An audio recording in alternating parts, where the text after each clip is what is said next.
All right. So I have been very frustrated by the media coverage over the current Ukrainian crisis. And so I've decided that, rather than it's too complex an issue to just have like a 5-minute conversation with people.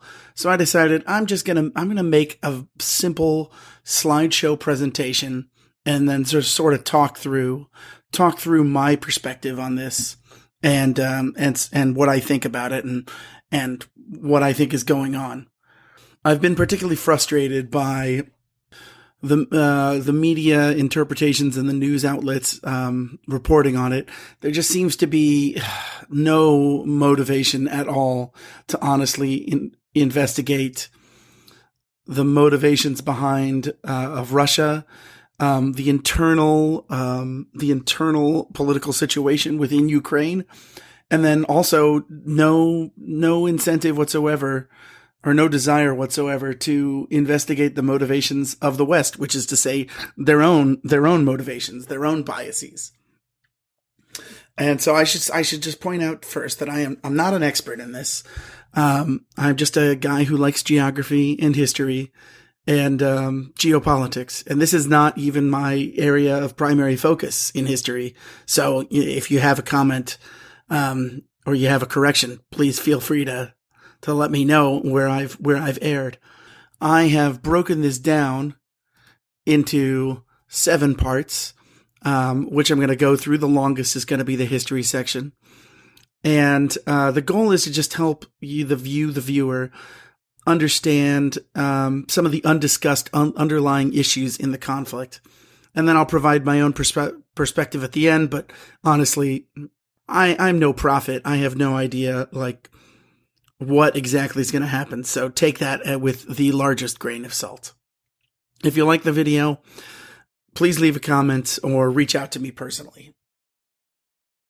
So you can't really talk about Ukraine and Russia without talking about the steppe, the Eurasian steppe. It's a vast, vast stretch of land that extends between Ukraine all the way to China, or Manchuria specifically.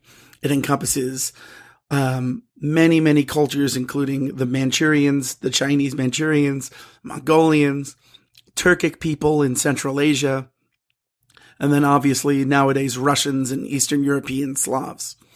And if you actually count the area north of the steppe, which is a grassland area, there's a large belt of forested area that is more or less converted to agricultural use now, that is equally flat, that extends all the way into Western Europe, all the way to the Rhine River in Germany. This vast area has basically been the plague of every civilization that borders it for most of written history. I mean, you can think back to the Roman Empire. One of the real crisis of the Roman Empire was when the Huns came and just absolutely stirred up all sorts of chaos in Europe, sacking towns and destroying entire populations. And where did those Huns come from? They came from the steppe. And similarly, there's just countless examples of the Scythians, the Mongolians, the Khazars. I mean, they're just all of the worst things for life, for civilization on the periphery of the steppe has always come from these wild, untamed, quickly moving horse warrior tribes that live on the steppe. And it is an example of just how insane the steppe is. It's 5,000 miles long, but it also has a pretty remarkable width too that changes based upon its position. So this is just looking at the steppe in the northern forested area, the flatlands of Eastern Europe. You can see the width of the steppe goes from 900 miles just over Kiev and Western Russia, and then narrows due to the Carpathian Mountains in the Baltic Sea to just under 200 miles once you get to the western border of Poland. And that vast openness has very strategic problems that it doesn't matter whether you're dealing with armies of horses or armies of tanks. When you have 5,000 miles in width that you have to defend with 5,000 miles in length to defend with a width of 900 miles, it's practically indefensible for long periods of time to be able to field an army to defend that entire region. And whereas, once you get closer to Western Europe, over in Poland, you start to see choke points, and the borders between countries and civilizations decreases such that you could theoretically maintain a real cultural border and prevent just endless raiding. Which is why in Western Europe, you see all these ancient civilizations like Great Britain, which is obviously an island for the most part. You see France, which is bounded by the Rhine, the Alps, the Pyrenees Mountains, and the Atlantic Ocean. And then you have countries like Italy, which is just literally a peninsula bordered in the north by the Alps. All of these were natural borders that allowed really the construction of ancient and stable cultures and civilizations. In contrast, out on the steppe, there's no such thing as a stable border. And so what you see in the history of the steppe is you see a bunch of city-states. These city-states like Kiev or Moscow or Minsk or Smolensk, they are a small defensible area about which they sort of radiate their influence. But where the borders between one city-state end and another city-state begin, it's historically quite difficult to tell.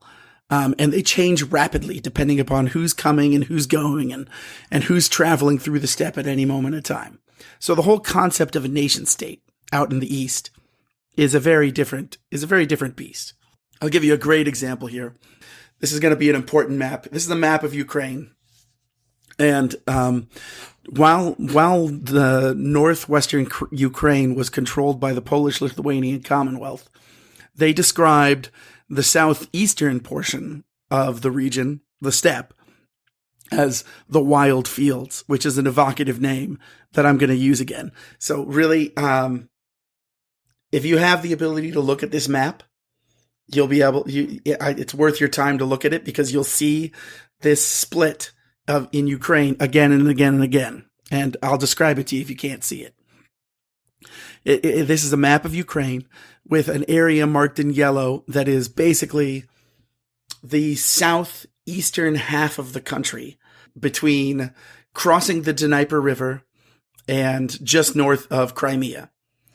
And what this is it is really just the flattest grassland in Ukraine.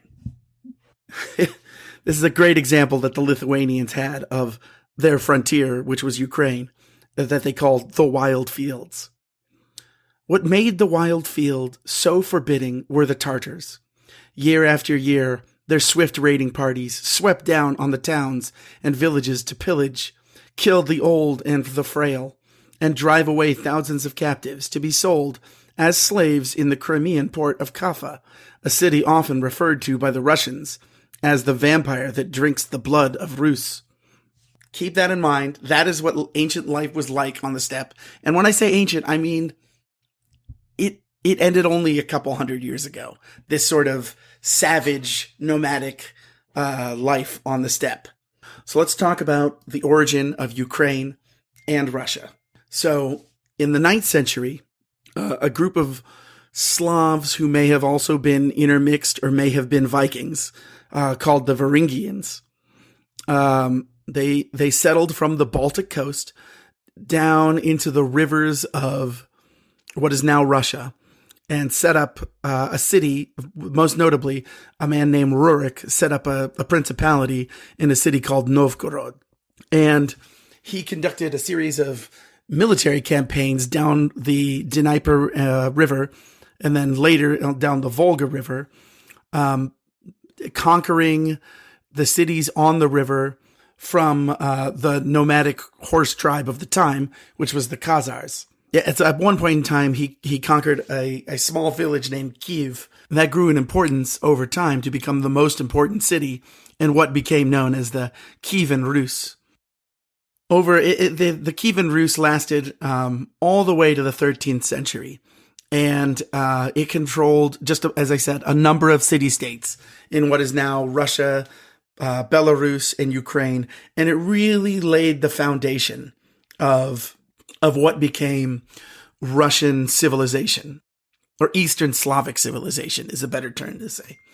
And for example, they initially were enemies of the Byzantine Empire on the south side of the Black Sea, but after years of fraught and friendly relations, eventually they developed a bit of an alliance, and their royal families married into each other, and Kievan Rus adopted Orthodox Christianity, which is why today Russia is an Orthodox Christian country.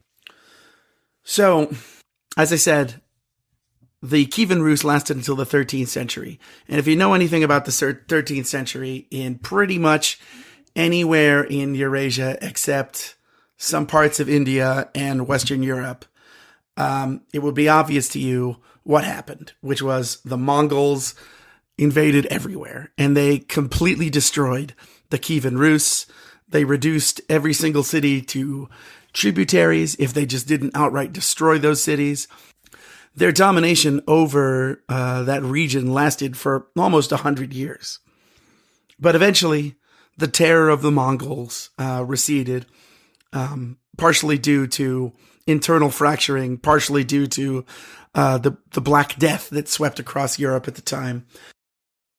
So after the Mongols receded and the much less dangerous Golden Horde was left on the steppe in its place, 3 successor states emerged out of what used to be the Kievan Rus.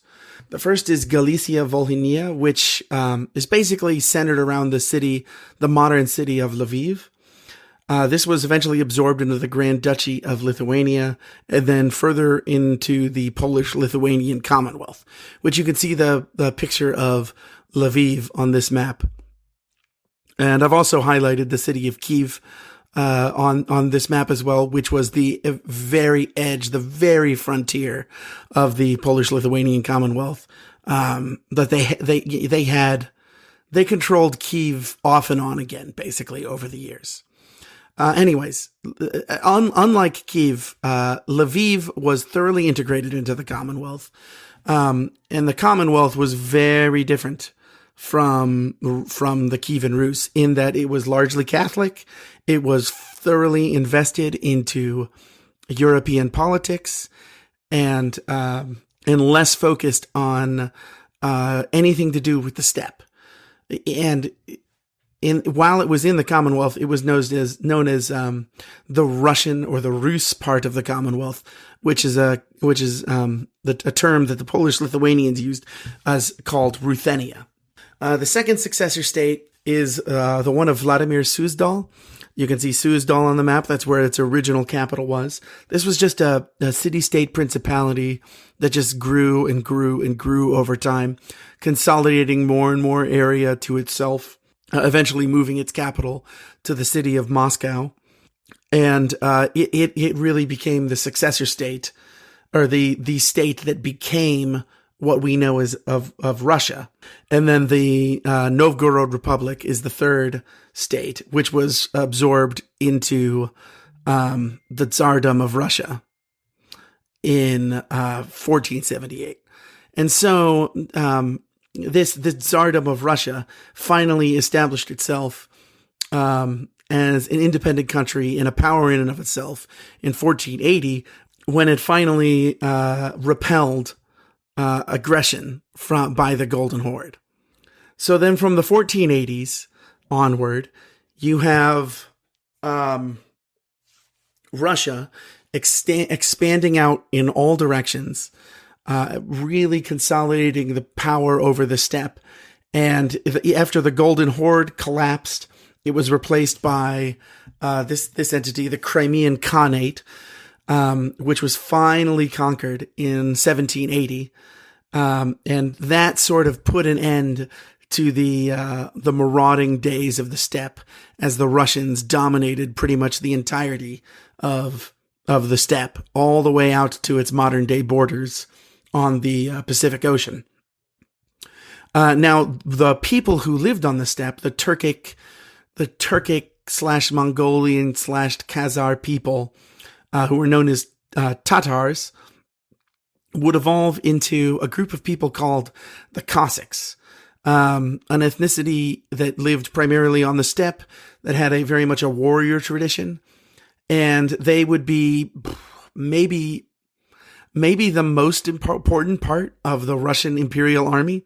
They developed a very, very close bond with the Tsar. They became fiercely loyal with the Tsar. And they were an important part of how Russia was able to project power and maintain control over the steppe. So what's going on with the non-wildlands portion of Ukraine during this time period? Well, as you can see from this map, this is the map of what's called the partitions of Polish Lithuania. And it was partitioned between Russia, Prussia, and the Austro-Hungarian Empire. And as you can see, Kiev and the central northern areas of Ukraine were absorbed into the Russian Empire fairly early, and then in 1772. And then Lviv was absorbed into the Austro-Hungarian Empire as once again the Kingdom of Galicia. And it's important to note at this point in time, Galicia, although ethnically Eastern Slavic or Rus, they have been enmeshed in European civilization and European politics for over 500 years at this point. So on comes World War I. And during World War I, as you know, the Tsardom collapsed and was replaced by a provisional government. The provisional government tried to keep the war going on with the Germans, but ultimately, after a disastrous offensive in 1918, the October Revolution put Vladimir Lenin and the Bolsheviks in charge of the country. And one of the first things they did was sign a treaty with the Germans, taking Russia out of World War I. And this was the treaty known as Brest-Litovsk, which you can see on here. In this treaty, they occupied an enormous portion of Western Russia, including the creation of what the Germans called Ukraine, which is a term that had been around for a very long time, but you can sort of see the first conception of the modern borders of Ukraine that were actually created by the Germans in World War I. And their goal in creating Ukraine was they were still fighting a war against the French and the English and later the Americans on the Western Front. And they were running out of food and supplies. So they were going to occupy Ukraine, which was a very productive agricultural area, and they were going to use that Ukraine to feed their army. It didn't work out terribly well because a year later, the Germans, America entered the war, and Germany surrendered. But this whole concept of during that whole year, Ukraine had existed as an autonomous, independent country, as an autonomous, independent country protected by the Germans. And during that time period, all of the anti-Bolshevik groups in the country, most notably the Cossacks, really gathered and organized themselves in Ukraine, such that when the Germans left and the Bolsheviks attempted to assert control over Ukraine, the Ukraine became one of the primary areas of the combat for the Russian Civil War. I mean, as everybody knows, the Whites lost the Russian Civil War, and the Reds finally gained control over the Ukraine over Ukraine in 1921, creating the Ukrainian Soviet Socialist Republic, and absorbing it into the USSR. One other consequence of the Russian Civil War was decossacization. Ooh, that is a mouthful of a word. Wherein, after the Civil War was over, the Bolsheviks did not just let the Cossacks return to the steppe in Ukraine. No, the Cossacks had been one of the primary groups that fought against the Bolsheviks. So, being intelligent political actors that they were, the Soviet Union dispersed the Cossacks throughout the entire Soviet Union, and a lot of them were forced to leave the country. And instead, on the steppe, or the wildlands, as I've been referring to them, the Soviets just populated the region with ethnic Russians. It is worth noting that even during this time, Lviv was not part of the Ukrainian SSR. They were, in the Treaty of Versailles, given to the Republic of Poland, because the Austro-Hungarian Empire was broken up and no one knew what to do with this place. They didn't want to give it to the communists, so it was given to Poland, which wasn't a totally unrealistic thing. So even during this time period, Galicia was still not incorporated into the Russian sphere of influence. That all changed at the very beginning of World War II. As many people know, as a result of the Molotov-Ribbentrop Pact, Poland was split between Nazi Germany and the USSR under Stalin, such that Stalin took the eastern third of the country, and the Nazi Germany took the western part of Ukraine. And as you can see down there in the bottom right corner, you can see Lviv and Stanislav are now in Russia, or in the USSR, and they were added to the Ukrainian SSR. So now, for the first time ever, Lviv, Galicia, as I'll refer to it from here, is part of Ukraine. And this is probably the most important moment in shaping what is Ukrainian politics today. So what's the point of all this history? I think the thing that I'm trying to convey to you is that Ukraine is a somewhat artificial state. The borders were initially created by Germany, which is a bizarre like little quirk of history, but then it sort of piecemealed together after that by the USSR. The second is that you just need to keep in mind that in the steppe, in Eastern Europe, the concept of borders in shaping culture is almost an irrelevant concept, as the cultures are much more fluid and they sort of just flow over the region. And I guess the other thing to keep in mind of is that life on the steppe is just much more brutal, and has always been much more brutal than in the West.